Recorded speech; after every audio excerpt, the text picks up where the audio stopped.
Hi folks, this is Karim Raouf from IT Visualizer channel. They will continue our lab, the matrix labs, the video number 129.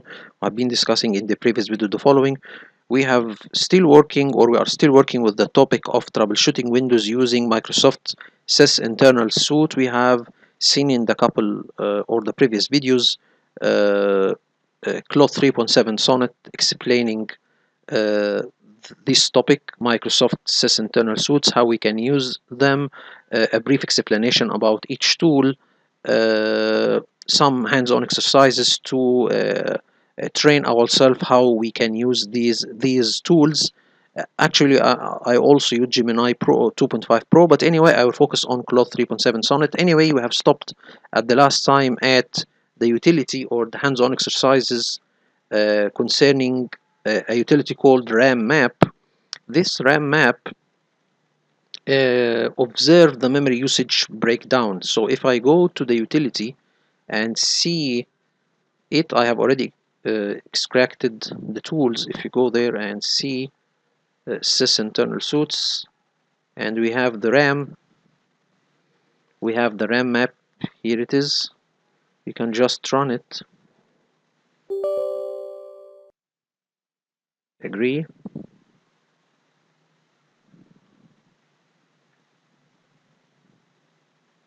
So as you can see here, this, I think it's more detailed than the task manager. So we can see use counts. We have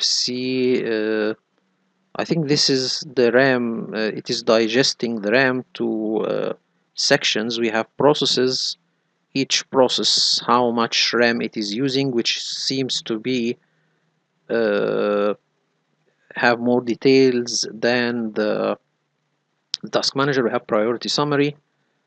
Uh, we have physical pages. Data seems to be a lot. Physical ranges, file summary. So as you can see here, a much more detailed information concerning the RAM. We have the file details, each file and the size. So I think this is very good. We can use it if we need to have more details about the RAM consumption. So this is one good utility. Now we can go to the Win object, which seems to focus upon hardware devices. So this is called Windows Object Namespace. I think Windows Object Namespace, it is related to hardware devices. So we can ask, what is Windows Object Namespace? So if you can go there and ask Grok, what is Windows Object Namespace?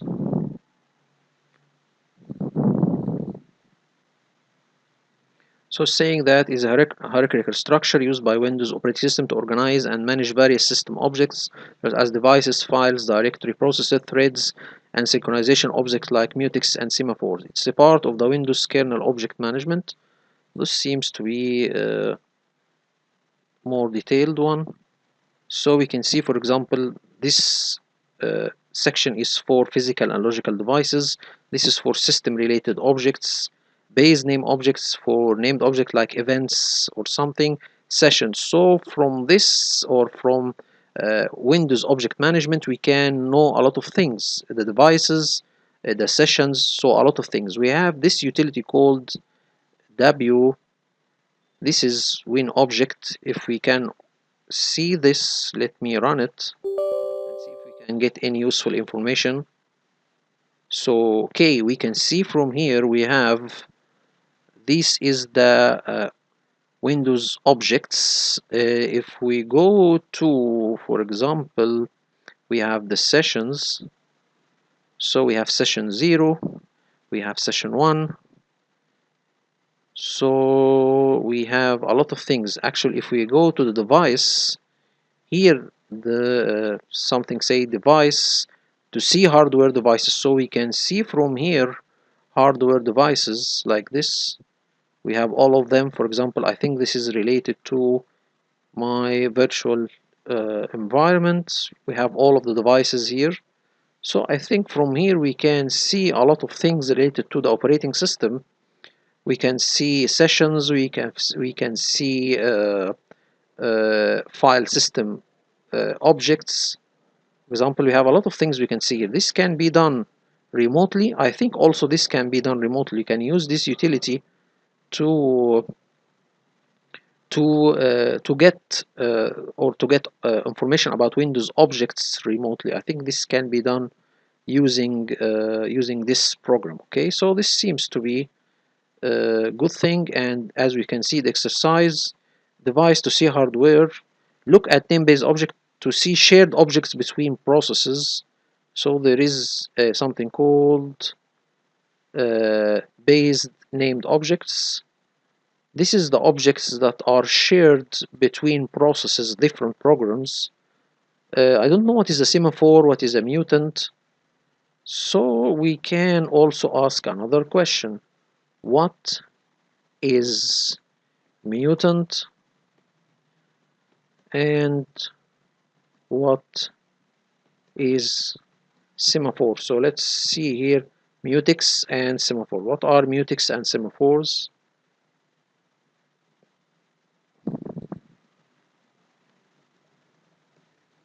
Are mutex and semaphore in simple terms? So let's see what will be the answer.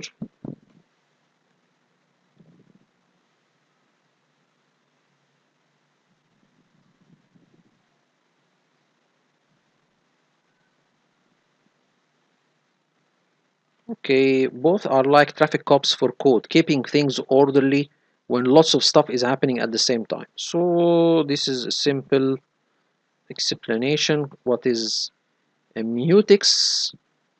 It's like a lock on a bathroom door. Only one person or thread can use it at a time. If someone else wants it, you have to wait until the first person unlocks the door and leaves. How it works: when a thread locks the mutex, it gets excessive lock to the resource. Other threads try to lock it are blocked until it is unlocked. So this is like locking a resource maybe for a certain program.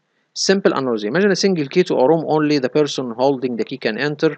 Use case: protecting a shared variable like a counter, so only one thread updates it at a time. So uh, again, they are used in programming to manage access to shared resources like data or hardware when multiple processes or threads are running at the same time. So this is like uh, organizing the access to resources like data and hardware.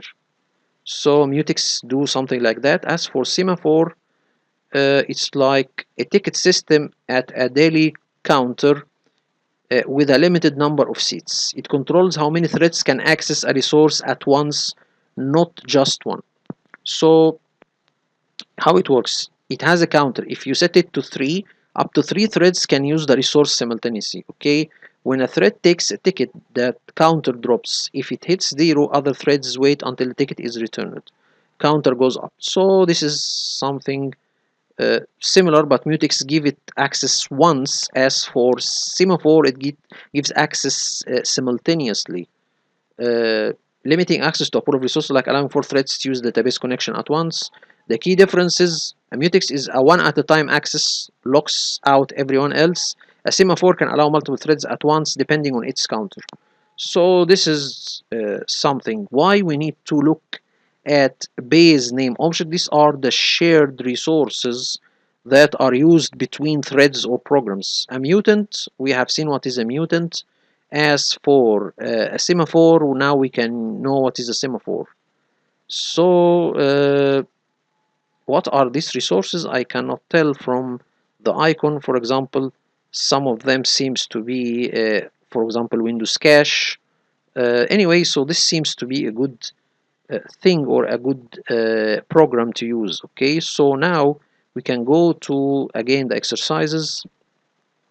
This is the program Windows object. Now we have big info. We have seen this. This is like a program that installs uh, a background that will contains the information of your machine, the operating system, the build number of your operating system, the IP. You can control the information displayed in the background, okay, or the desktop background. So this is very simple and very usefully, or are most used on servers if you need to know the server information from the background, you can use it on your server. Okay, so this is thing. We have the bug view. This is another program. Capture output from applications. I think this is maybe like a dump, or like taking a dump. Launch live debug and start capturing. Run an application that produce debug output, or write a simple one using output debug string. Observe the capture debug messages. So okay, this seems to be for developers. Desktop, use virtual desktop for better work space organization. I think we have this already in something like this, have to make virtual desktops. Okay, so we can use it from the Windows. I think there is a utility that can use or it's an alternative for desktops. As for strings, this is also one good utility to get a text file out of an exe file. Okay, for example, strings -a-o notepad.exe to find axis strings in notepad. This to extract text from binary files. Strings.u.dll to find unique code strings in all DLLs in the current directory. So I think this is to extract text from maybe exe files or something like that. Search for specific text strings -a file, find password. This is to get, for example, the password text out of this file. Okay, the text information embedded in binary files which can reveal functionality or security issues. So this is good. You can access, or you can get information from an exe file using this program. So embedded in exe file. Okay, as for zoom it, this is one of the utilities actually I encourage to use. This is something like to use it for explanation. Let me try to run it. Here is something called zoom it. If we run like that, for example, let's us agree. Now you can have you can zoom in on something.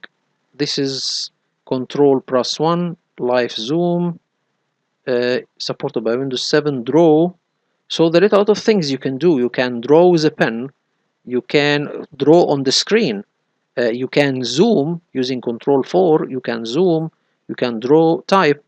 You can type even on the screen. Okay, so this is a lot of things. There is a lot of things you can do. Break, record the video of unzoomed live screen or static zoom session by entering the record. So you can also record. This is a good thing actually. A snip, you can take a snapshot. So this is very, very good. You can have a lot of things to use, or you can use zoom it. And actually I have seen a lot of users using it, so it is very, very good, and I encourage you all to use it. So let's go to the other utility. Now the other exercises are combined. You can use process explorer, process monitor, so a lot of utilities can be used in a combined manner. Okay, for example, process explorer to identify high CPU usage, monitor process monitor to see what processes is doing, use handle to check what files it has opened, the processes. Let's DLL to see which modules had it loaded, so to see the programs and their listed DLLs. Okay, malware investigation, use autoruns to check for suspicious startup items, use process explorer to look for unassigned or suspicious processes. We have seen this. Use TCP view to identify unexpected network connections, use sign check to verify digital signatures and check files on virus total. You can do this through this utility. So this is a lot of things actually. You can use it in these scenarios. System optimization, use autorun to disable unnecessary startup items, use RAM map to identify memory usage patterns and clear unnecessary cache, use disk usage to find and clean up wasted disk space, use process explorer to identify and address resource hogs. Okay, so I think this seems to be good exercises. Now we have practice tips. Create a test environment, documentation, progressive learning, real world application, combined tools. So as we can see here, very, very good things, or very, very good exercises. Okay, and now to go to the real thing here. Okay, to have a scenario, real world scenario, how we can use Windows Sysinternal tools to troubleshoot programs or to troubleshoot Windows.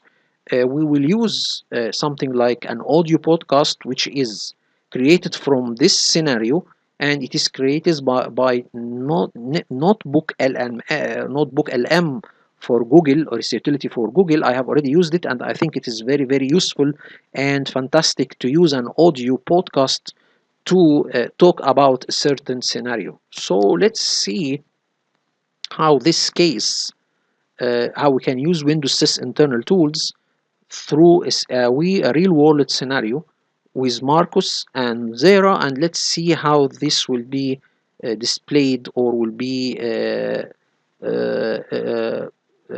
told through uh, a podcast. So let me show you all. This is the podcast. Let me open it with VLC. Ever get that feel, when your computer just... Let's open it like loud, like this, and go like that, and get this the thing here.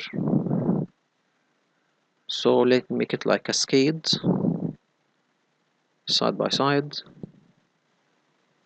So can we do like this, or can we do like this, and we can go like that? Okay, no, I think we need to be more precise, so let's go there like this, and then let's see the scenario and see how this troubleshooting with Windows Sys internal tools, a journey to discovery. Let's see the scenario.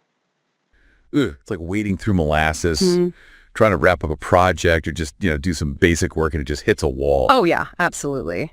That moment your computer decides to, well, not cooperate. And it's like the usual tricks, just they don't cut it. Like, it's beyond a simple reboot. Right. You open up Task Manager, stare at the little graphs, and it's like trying to fix a car engine just by looking at the dashboard. Yeah. Right? So today we're going deeper. We're talking Sysinternals. It's like getting X-ray vision for your Windows computer. No, we're not talking about some random, obscure tools here. These were created by Mark Russinovich. He's the CTO of Microsoft Azure. Yes. So, we're dealing with some serious expertise here. Yeah, no kidding. In fact, one of the IT pros we talked to, Marcus, he compared Sysinternals to having a full-on auto-diagnostic center for Windows. And the built-in tools, yeah, those are like a quick glance under the hood at best. Perfect analogy. When a simple look doesn't tell you much, you need the right tools to really pinpoint the issue, like a mechanic with their specialized wrenches and gadgets. Exactly. So today, we're on a mission, right? We're going to figure out how to use Sysinternals to tackle these performance bottlenecks. And we'll be following Marcus and Zara. She's new to the IT team, and they're trying to solve this mystery of these super slow PCs over in the finance department. And the cool thing is, you listening, you could use this knowledge too, right? To understand and maybe even fix what's slowing down your own computer. But before we get into the specifics, how do we even get started with this Sysinternals thing? Where do we find these tools?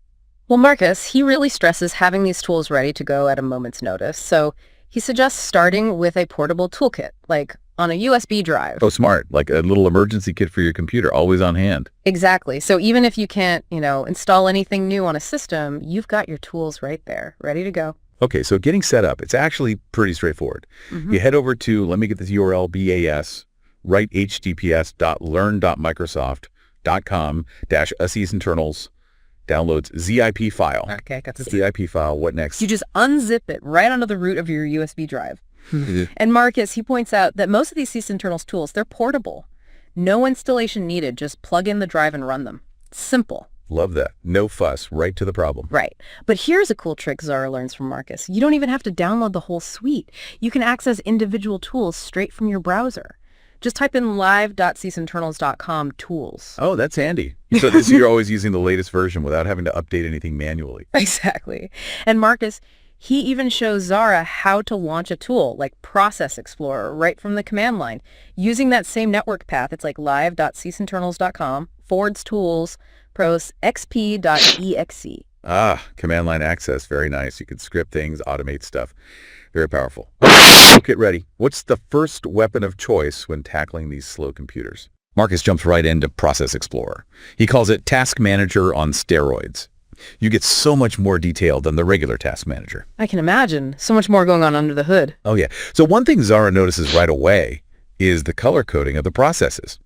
And Marcus explains, purple, that means it's a new process since you opened Process Explorer. Green is for those UAC, user account control related processes.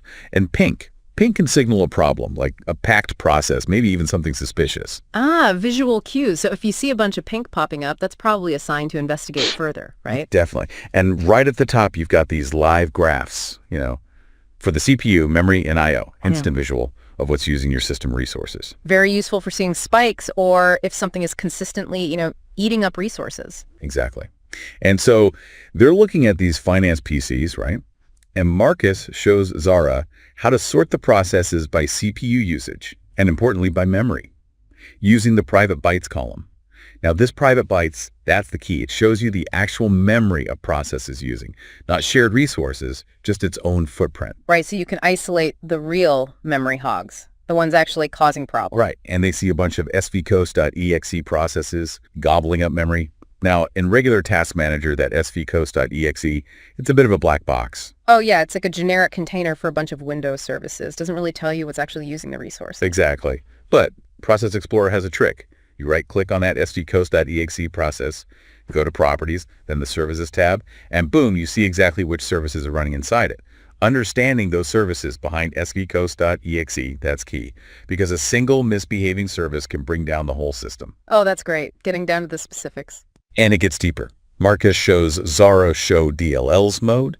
You press CirOL plus D, and this shows you all the dynamic link libraries, the DLLs, loaded by each process. And seeing weird DLLs, or ones that aren't signed, attached to a legit process, that can be a sign of malware. Right, because those DLLs, they can give you a glimpse into what a process is actually doing. And if something doesn't belong, red flag. Yeah. And then there's the find dialog, Ctrl plus F. You can search for specific files, DLLs, even memory addresses. Marcus shows Zara how to find a specific finance file to see if any process has it locked. Very handy when you're dealing with file access issues. Saves a lot of time. Absolutely. Lastly, to see what's launching when Windows starts, Marcus shows Zara the Auto Start Location column.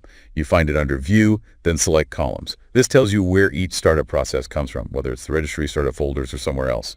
Important context for those slow boot times, right? Oh yeah, definitely. So many things can be launching without you even realizing. Right. But Process Explorer is just the beginning. To really understand those startup processes, Marcus introduces Zara to autoruns. And he makes it clear this is way beyond that simple startup tab you see in Task Manager. The key takeaway here is that... So let's see here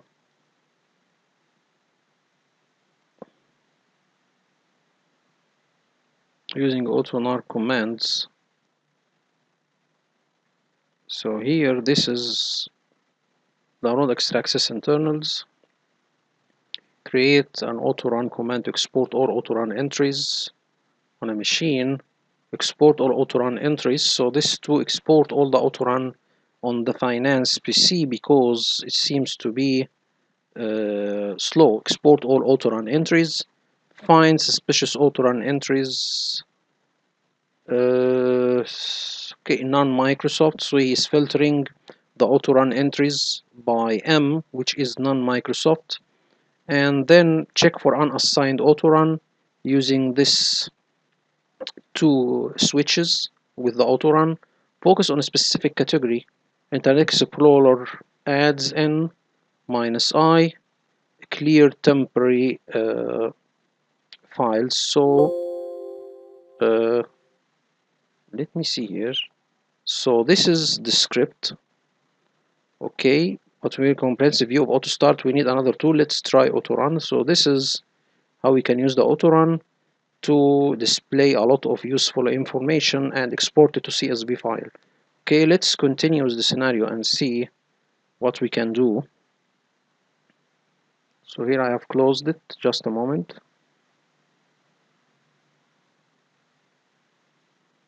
So let's continue with the podcast. Even if you haven't installed anything new, some sneaky applications can still be lurking in those startup processes, quietly using your system resources. AutoRuns shines a light on those hidden culprits. AutoRuns is like the ultimate tool for seeing everything that launches during startup. It goes way deeper. Yeah, Zara is like blown away by how many categories there are in auto runs, all organized by type, Yeah. scheduled tasks, services, browser extensions, everything. Makes sense. Helps you focus on specific areas without getting overwhelmed. Right. So Marcus, he shows Zara how to use filters. In the options menu, there's hide Microsoft entries and verify code signatures. Filtering out those Microsoft things lets you focus on third-party apps, which are usually the troublemakers, right? Oh, yeah. Third-party apps can be a real wild card. Verifying code signatures, that's crucial too. Helps identify anything unsigned or potentially dangerous. Exactly. And immediately, Zara spots entries in red, meaning file not found. But the system is still trying to load them every time it starts up. Marcus points out, yeah, those broken entries, they can definitely slow things down. Then they find an unsigned entry launching from the registry's run key. Big red flag. Oh yeah, anything unsigned from a weird location, definitely suspicious. Could be legit, but, it's also where malware likes to hide. Exactly. So Marcus shows this cool search online feature. They right-click on that unknown process, boom, a web search pops up. And guess what? It's a crypto mining app. Not exactly something you want running on a finance PC. Wow, those crypto miners, they can really drain your system resources without you even knowing. Sneaky little thing. Yeah, no kidding. So what do? Right-click, disable, stops it from launching next time. Yeah. But disabling things, it's not always so simple, is it? What are some things people should consider before they go, disabling everything in sight? Oh, good point. You can definitely break things if you disable the wrong entry. Some legitimate programs or even important system services might rely on those entries. So always do your research first, right? Make sure you know what you're disabling. Absolutely. For documentation, Marcus shows Zara how to save those auto-run scans. File, then save. And for the command line fans, there's AutoRunsic. For scripting and automation, Perfect for system admins who need to gather information from lots of machines. Right. He gives Zara an example command. Autorun cd f-m-c startupinfo.csv. Explains the -m flag hides those Microsoft entries, and -c outputs everything into a CSV file, comma-separated values, easy to import into spreadsheets and stuff. Makes analysis so much easier. Okay, so they used autoruns, disabled that sneaky crypto miner. What's next in their quest to fix these slow computers? Process Explorer showed us what's running right now. But what if the problem is something that pops up, causes trouble, then vanishes? For that, Marcus would likely turn to Process Monitor. He describes it as having security cameras all over your Windows system. The trick with Process Monitor, though, is learning how to filter all that information. It can be overwhelming, but once you master filtering, it's like unlocking a whole new level of diagnostic power. And Zara, she sees exactly what he means. A flood of data scrolling across the screen. Marcus is like, whoa, filtering is key here. You can get lost in all those events if you don't filter properly. Makes sense. It's like trying to find a needle in a haystack without a metal detector. Exactly. So Marcus shows Zara how to filter by process name. To focus on that crypto miner they found earlier, see exactly what files it's touching, what registry keys it's messing with, what network stuff it's doing. Ah, so you can really see the full scope of what that sneaky program was up to. Right. Now, they also need to figure out why Excel is so slow to launch on these computers. So Marcus clears the process monitor display, like resetting the cameras, and has Zara launch Excel while Procmon is running. This way, they only capture what's happening while Excel is acting up. Smart. Isolating the problem, cutting out the noise. Right. And as they're watching, Zara notices a bunch of registry accesses and attempts to read from a network path that just times out over and over. That'll slow things down for sure, waiting for a response that never comes. Exactly. So they add another filter to focus on those network operations. And they see red lines, which Marcus explains mean errors or failures. And the duration column, it shows each of these network operations is taking forever. The duration column, that's a great clue. If something's taking way too long, especially if it ends up failing, you know something's wrong. Right. So every time the user tries to do something that triggers this network lookup, bam, they get a delay. Marcus shows Zara how to save these process monitor traces for later analysis, just in case. Makes sense. Sometimes you need to study the evidence after the fact. Right. Now, Marcus also points out the boot logging feature. You enable it in the options, and Procmon uses a special driver to capture everything that happens right from the moment the computer starts up. So after a reboot, you can load this log and figure out why your boot time is so slow. Boot problems, those are the worst. So many things can go wrong before you even see the desktop. Tell me about it. And then there's profiling events. You find it under Tools. You enable it, set some time intervals, and Process Monitor will capture snapshots of data at those intervals. Really helpful for figuring out what was happening right before an application crashes or freezes. Like a time machine almost. Yeah. Seeing what led up to the crash. Yeah, exactly. Okay, so we have Process Monitor giving us this super detailed view of everything happening in real time. But what about capturing a specific moment in time? Like taking a snapshot of a process when something goes wrong. For that, Marcus brings out ProcDump. He tells Zara it's like taking a snapshot of a process, freezing it in time. ProcDump captures everything about the process at that moment, its memory, its threads, everything. And you can analyze that snapshot later to figure out why it crashed or froze. And he explains those snapshots, those dump files. You can open them with debuggers like Wendy Big or Visual Studio. It gets pretty technical, but you could really dig deep and see exactly what the process was doing when it went haywire. It's like digital forensics, but for software. Exactly. Marcus shows Zara the basic command to capture a full dump of a process, using the AMA flag to make sure it gets all the memory. Full memory dumps are the best for debugging because they have everything. When you really need to solve a mystery, you need all the evidence. Absolutely. Yeah. But the real power of ProcDump is in its triggers. Marcus explains you can capture a dump when certain things happen. Like if the CPU usage goes above a certain level using the AMA flag, you can set the percentage, how often to check, and how many dumps to capture. It's like setting a trap for a misbehaving program. Catch it red-handed. Exactly. He also shows triggers for memory usage, exceptions, and importantly, when a process hangs. That hang trigger, that's super useful for those times when an application just freezes up. Oh yeah, the dreaded spinning wheel of death. ProcDump can capture that moment and help you figure out why it happened. Exactly. And you can even combine multiple triggers or capture a series of dumps at regular intervals, which is great for tracking down memory leaks. It's like having a time-lapse video of the process's behavior. So much control, so much information. Very powerful. Right. So ProcDump gives us those targeted snapshots. Yeah. But what about continuous system-wide monitoring? For that, Marcus introduces Zara to Sysmin, short for So this is another utility, Sysmon.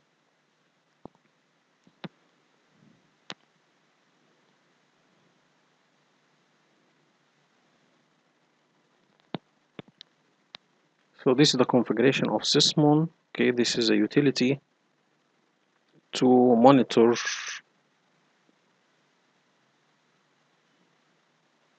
I think this is something like a process monitor, but I think maybe sysmonitor is much advanced. Let's see the answer here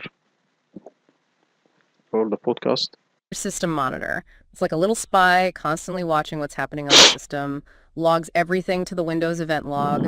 It's great for security monitoring and troubleshooting, and it starts running very early during boot, even before most other things. Yeah, Marcus emphasizes that. It's like Sysmin wakes up before everyone else and starts taking notes. Logs, process creation, network connections, file changes, everything. And because it starts so early, it can catch things that other tools miss, like things that happen during startup or even some sneaky malware. It's like having a security camera that never sleeps. Exactly. The basic installation command is sysmon64.exesi. You wrote it from an elevated command prompt. But Marcus, he points out the real power comes from custom configuration files. Customization. Yeah. So you can control exactly what Sysmin watches and filter out the noise. Right. You create these XML files and specify what you want to monitor. You can use include and exclude filters, get super specific. It's like telling your security cameras exactly what to focus on. Very efficient. You only get the data you actually need. Exactly. He shows Zara an example XML file and how to install Sysmin with that configuration. It's like sysmin64.exe-i config-file.xml. That way, Sysmin starts with your custom settings right away. So you're in control from the get-go. Right. And then he shows where to find those Sysmin logs. It's in the Event Viewer, under Applications and Services Logs, Microsoft Windows Sysmin Operational. A detailed record of everything Sysmin has seen. That's a lot of information, but it can be incredibly valuable for understanding what happened on a system, especially if something went wrong. Oh yeah. To help Zara make sense of it, Marcus shows a PowerShell command to fetch specific events. Just a moment, It's guys. get wind up. So let's continue, guys. Here we have stopped at the sysmon, which I think is a utility that logs the activity of the operating system, and it logs it in Event Viewer, which seems to be a good thing to do. And we can analyze it later. Let's open the podcast and continue. Max Events 10, Event ID 1, that's for process creation. But there are others, like ID 3 for network connections and ID 7 for image loads. When a program loads its code into memory, PowerShell is so powerful for working with those logs. You can search, filter, analyze. It's amazing. right, and Marcus, he emphasizes Sysmin is great for both security, catching bad stuff, and troubleshooting, figuring out what went wrong. So continuous monitoring with Sysmin. What about memory? What tools can give us a deeper look into how memory is being used? For that, Marcus introduces RAMApp and VMApp. RAMApp shows you how physical memory is being used across the entire system, while VMApp focuses on a single process and its virtual memory space. So the Open RAM app, and Zara is just overwhelmed by the detail. You have tabs for use counts, processes, priority, even physical pages. It's a lot to take in. It's like seeing a map of your entire RAM landscape. Exactly. Marcus explains the map file category, which can sometimes grow really big because of driver problems or certain apps. And then there's process private, which is the memory used exclusively by a specific process. Yeah. He then switches to the processes tab, which shows you the memory usage for each running process. It's very detailed. So you can easily see which processes are using the most memory and what kind of memory they're using. Right. Now, VMAP is different. Instead of the whole system, it focuses on a single process and is virtual memory space. It shows you all the different types of memory being used, like the program's code itself, private data, mapped files, shared memory, the heap, and the stack. Very granular. It's like dissecting a process's memory, seeing all its internal organs. Exactly. They analyze that crypto miner again, and Marcus points out that a huge, constantly growing heap, that's a sign of a memory leak. The process is grabbing memory, but not letting go. Those memory leaks, they can really bog down a system. Eventually, things just grind to a halt. Yeah, no kidding. And then Marcus shows Zara how to save snapshots of a process's memory usage and compare them. That's how you catch those sneaky memory leaks, by seeing how the memory usage changes over time. Very clever. It's like having a before and after photo of the process's memory. Right. So RAM app and VM app, they give you this super detailed memory analysis. What about network connections? What can help us understand what's going on there? Marcus pulls out TCP view. He calls it a supercharged version of the netstack command. Real-time, user-friendly, and packed with information. Right, and Zara, she immediately notices the difference. You get the local and remote addresses, the state of the connection, Yeah. and this is key, the process name, right there with each connection. That's so much easier than trying to match up processes and connections manually. Yeah. You can instantly see which app is responsible for what. Exactly. And you could actually interact with connections right in TCP view. Right-click to close a connection, or even kill the whole process if it seems suspicious. Gives you a lot of control. Like if you see something fishy, you can shut it down right away. Right. And there's the copy all columns option, so you can easily save all the connection information. And of course, there's a command line version too, called TCP vcon. Great for scripting and automation. I can see that being very useful for managing lots of systems. Definitely. Marcus gives an example. TCP vcon-a-c connections.csv. The HA flag shows all connections, and -c outputs it as a CSV file. Okay, so TCP view for network analysis. What about managing systems remotely? So let's see here the code.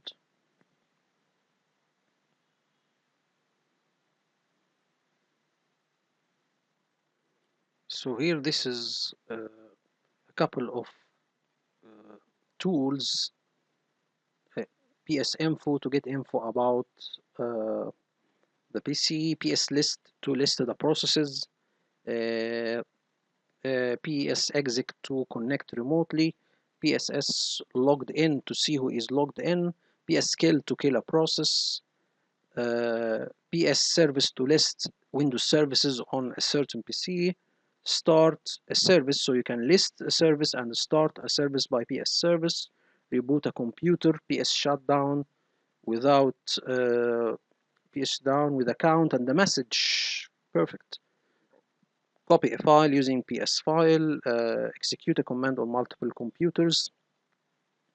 For example, PS exec, I think this is to get the logical disk to get the free space, create a dump file for Excel on a certain PC remotely, PS exec, then proc dump, okay, using both tools from sysinternal suite, and get a dump for Excel, check event logs on a remote PC, PS log list. So as you can see, a lot of useful tools, all of them are used remotely. So this is very, very good. If we close this one and continue our scenario, again, I don't know. So the finance PC are slow. What is the cause? So all of these are explaining the tools, but what is the real cause of uh, the slowness of the finance team? I have seen that there is a crypto mining program that was making that, and then discover it through the auto run entries. So this was the problem, and they say that Excel is slow because of a certain process, okay, through Excel that is looking for a network path. But again, they are still not connected. Let's see how this scenario will end. But I think most of the scripts are fine, and we can use it, and we can take advantage of such a scenario. Let's see. That, we have the Feast Tools suite. It's a collection of command line tools for administering Windows systems remotely.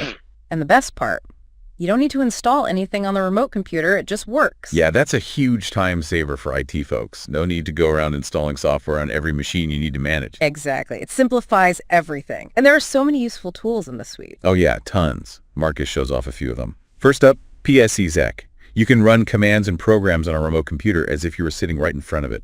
He shows how to launch a command prompt on that slow finance PC.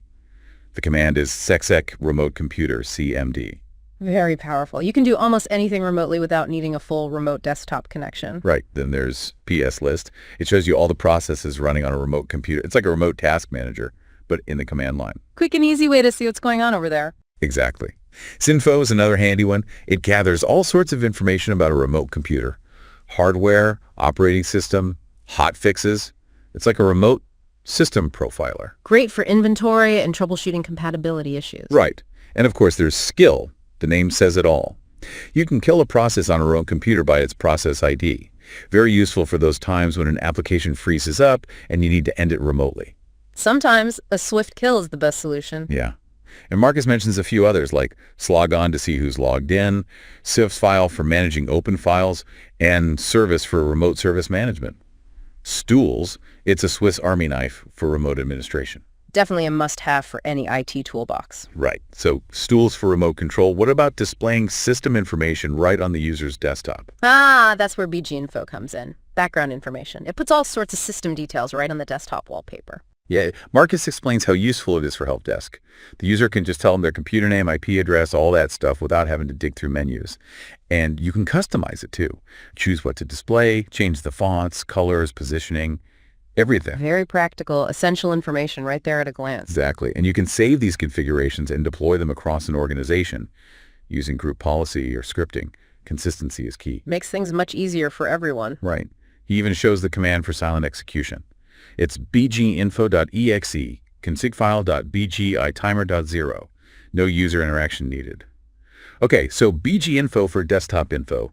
Let's wrap up with a couple of disk utilities. Absolutely. Marcus shows Zara sdelete and disk2vhd. Sdelete is for securely deleting files, like really deleting them. It overwrites the data multiple times so it can't be recovered. Yeah, he shows the command to wipe a file and the dampy flag to set the number of overwrites. More overwrites, more secure.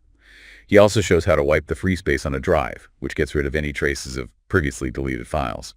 Important for security. When you need to make sure something is gone for good, sdelete is your tool. Right. Then there's disk2vhd. This one lets you convert physical disks to virtual hard disk files, VHD or VHDX. Great for migrating systems to virtual machines or creating backups. Very handy for moving to the cloud or testing things out in a safe environment. Exactly.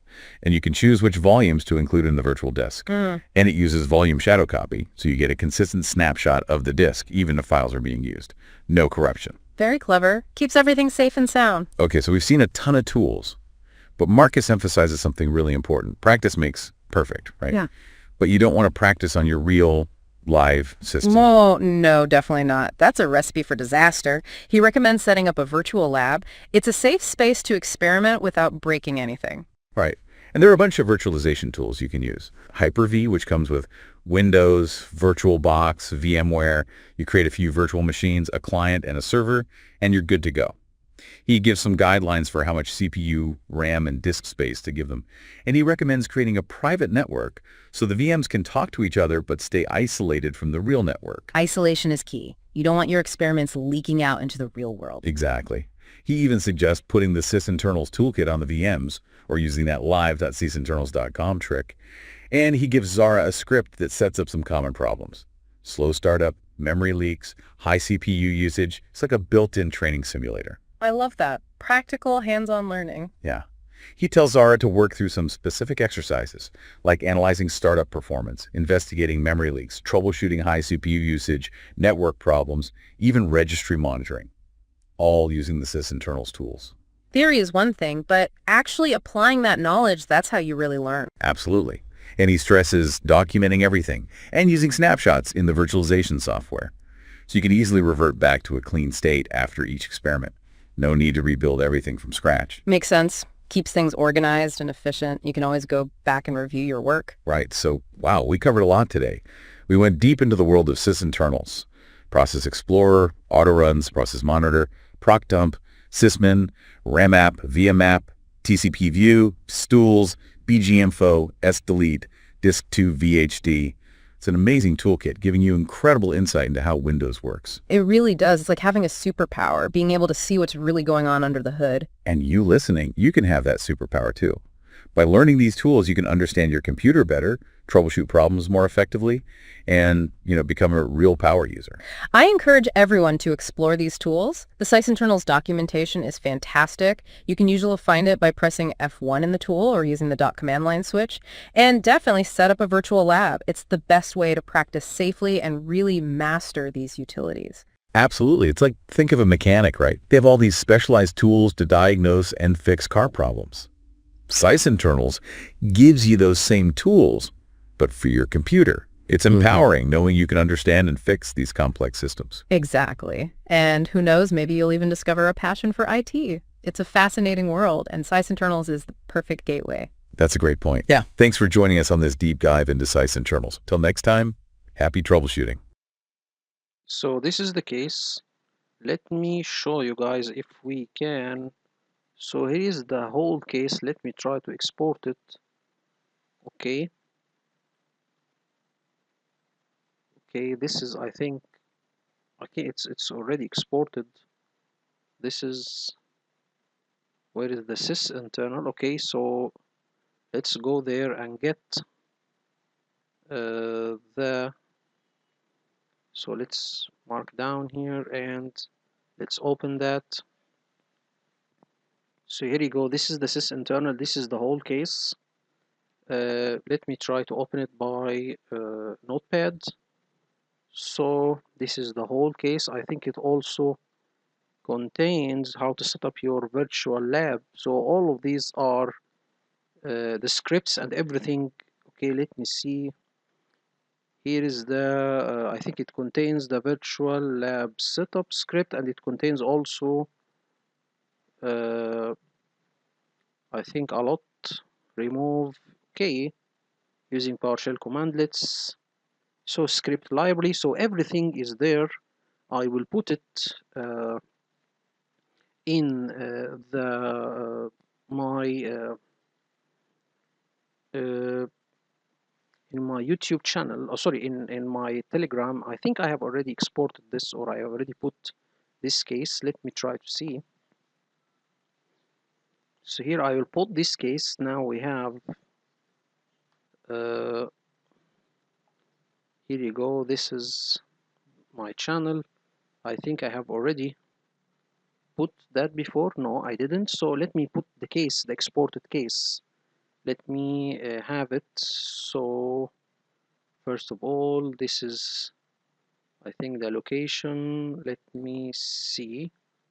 So no, I don't think so. Here you go. We need to open the downloads. Okay, let me open the folder. Okay, and here you go. See downloads. Okay, copy, and let me export or put the case. So here you go. Now we go and put the document, and here you go. This is the whole case. Now we have it, and I will put it. And as for the audio podcast, I will also put it. Here you go. This is the podcast. Let me see. So this is it, the podcast. I will download it, or I put it on the channel as well. So how much time we have? So I think we have uh, this is the case. Let me see if there is another case. I think there is another case. uh, let me first close this one, and let me see if we have another case to use. So we have, I think, another case. Here you go. This is it. Let me close first this one.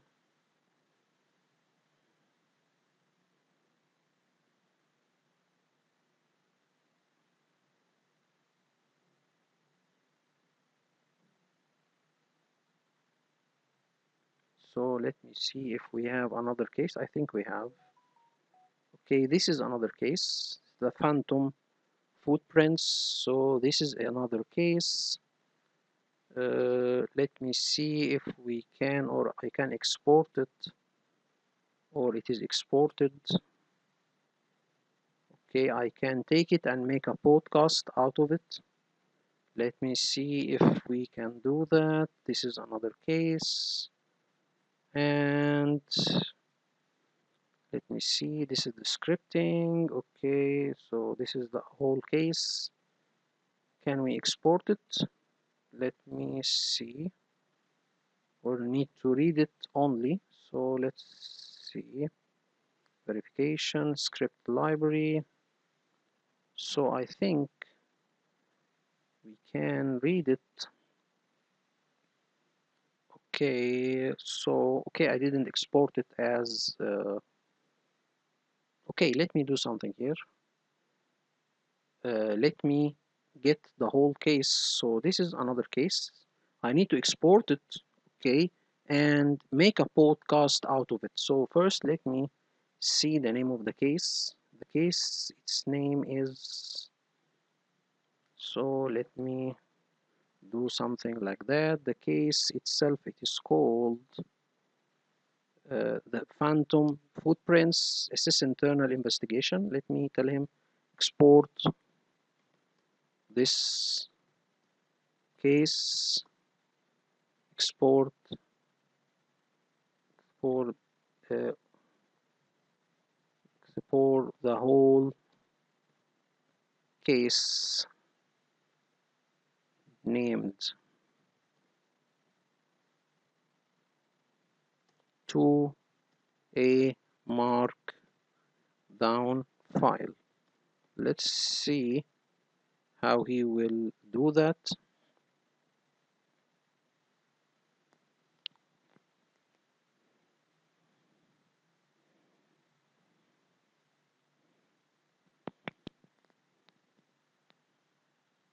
I think I have already, still it is downloading the case, or it's uploading the case.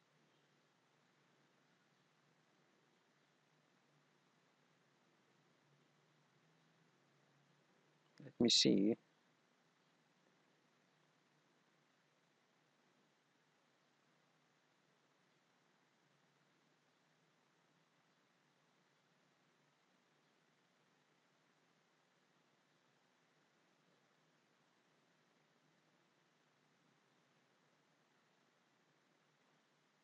Okay, I have the lens. Your message exceed the limits for that chat. Try shortening your message or start another conversation. So, okay, let's close this one. We can continue with the case, okay, or read it manually.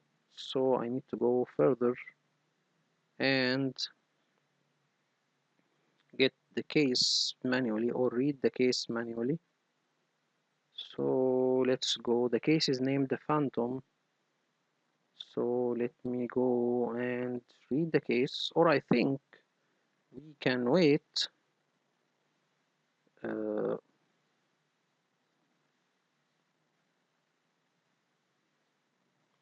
until the next video. Maybe let's see first the case here.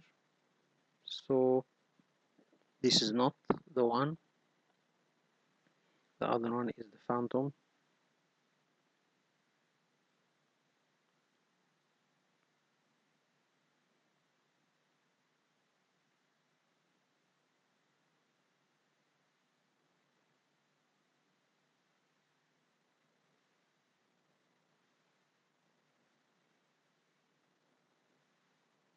So here is the Phantom footprints, sysinternal security investigation. So let's first see if, okay, I'm still uploading it.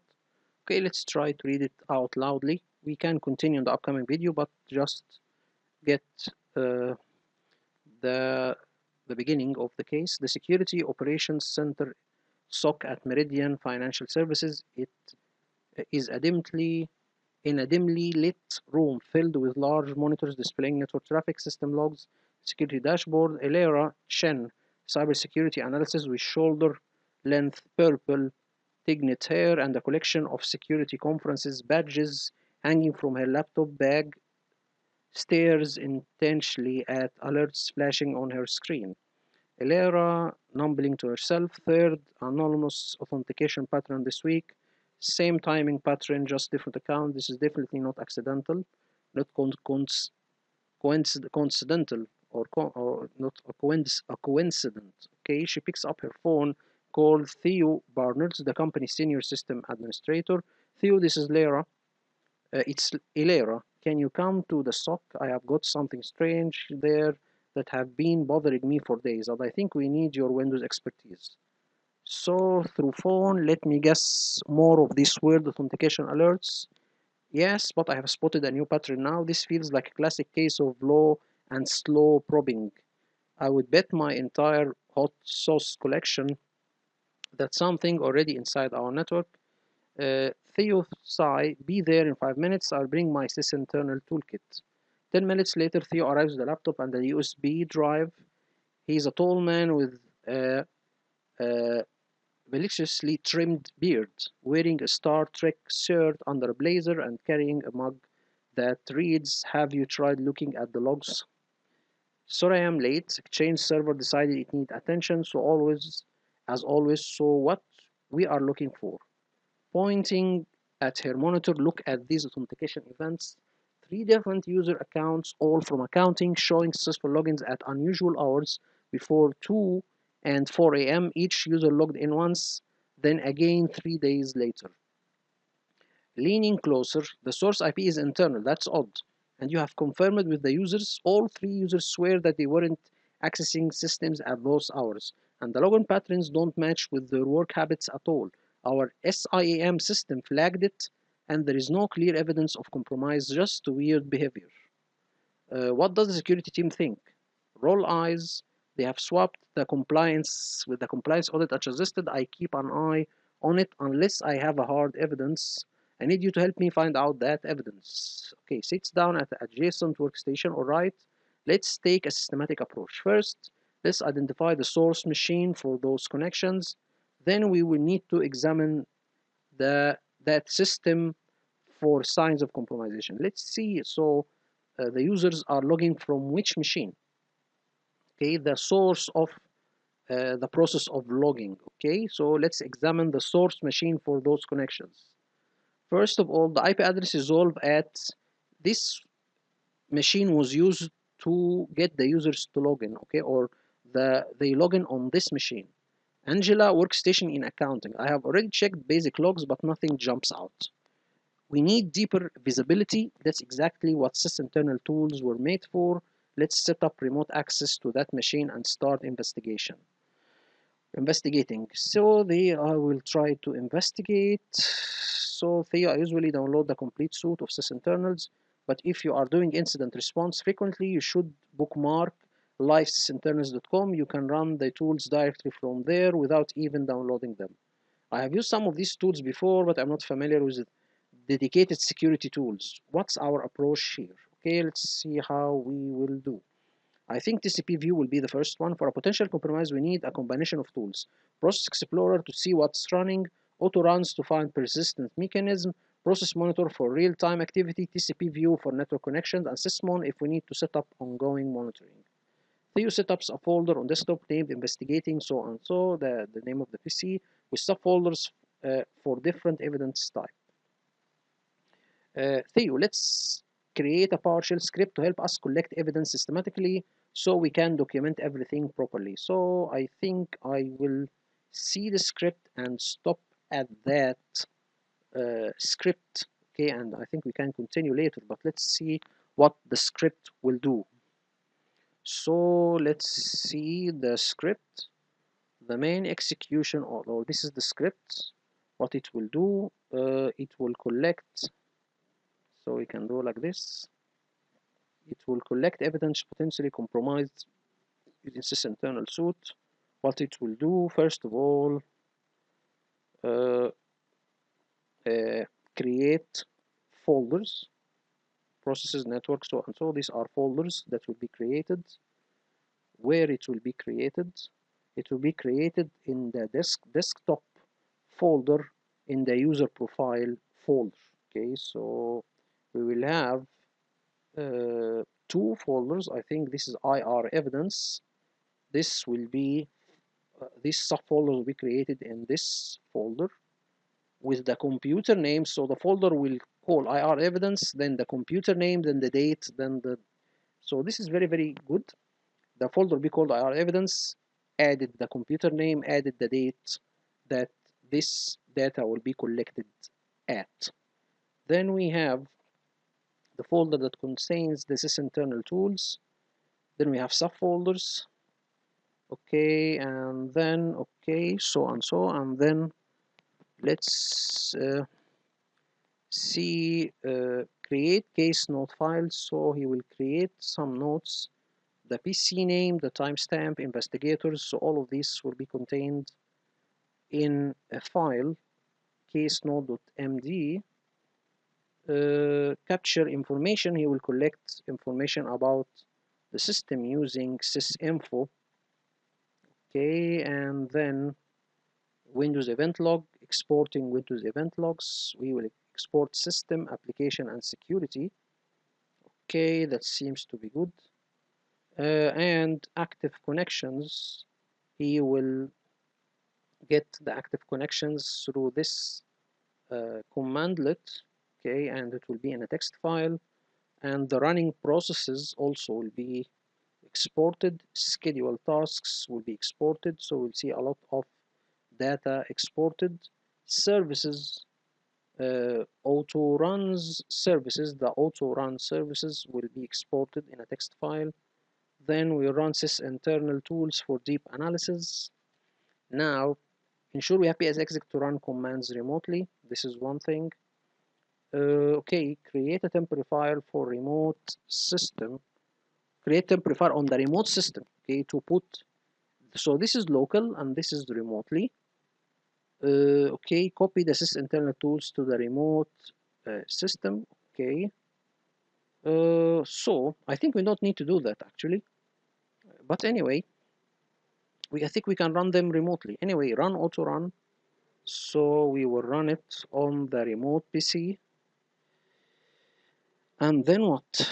And we will export the findings in a folder. So we run the auto run sysinternal tool and get the result in a CSV file, and then the TCP view, and we will get the result in a CSV file and a dump file to and then process explorer. We will get all of the processes and it will be exported through the process explorer. So we are doing two kinds of exporting using the normal Windows commands, and then we will use the sysinternal suite tools. Okay, then we will look for open file handle. Okay, run list DLL files, check for unassigned DLL files, run sign check on suspicious locations. Okay, capture memory dumps of process if needed. Okay, main execution. So this is the main thing. So I think this is a good script. I think this is also a very professional one. It will give you a complete gathering of information, almost complete gathering of information, so you can analyze it one by one. So I think we will stop at this script. So remember, the next time we continue, our case is an abnormal behavior. Three users are logging in from the accounting machine. They log in at an unusual time from 2 a.m. to 4 a.m. So we are suspecting this is a hacking process, and this all login is internally. Okay, so this is a problem, and this script is to collect information. So we will continue on the upcoming video from this point. Hope this video is informative to you all, and thank you all for viewing. Thank you so much.